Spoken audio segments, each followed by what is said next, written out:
La saisie sur rémunération concerne les dettes privées, par exemple un crédit à la consommation.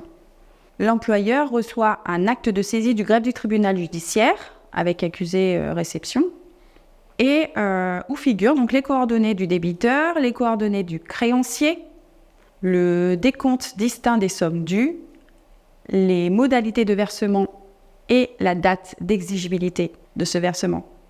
L'employeur doit informer en retour le greffe de la situation du salarié et des autres saisies en cours surtout.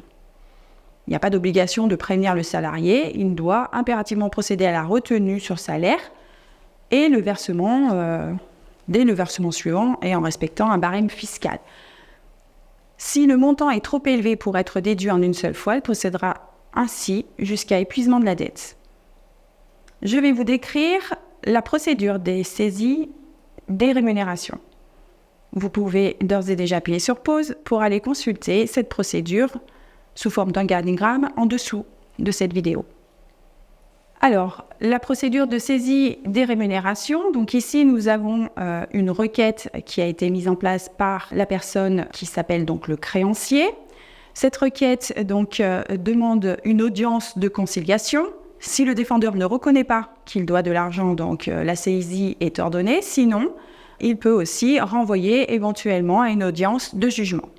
Si le défendeur reconnaît justement à l'audience de conciliation qu'il doit de l'argent, un PV de conciliation est signé, c'est-à-dire que l'échéancier donc, sera applicable.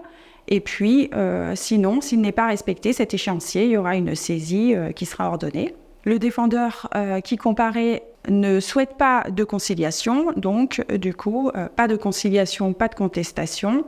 La saisie est ordonnée. S'il y a contestation, le renvoi éventuel à une audience de jugement peut être prononcé. La contestation est actuelle, la requête est rejetée, alors on peut peut-être se pourvoir en appel. Sinon, la contestation peut être rejetée et la saisie sera ordonnée. Sinon, on peut aussi éventuellement faire appel.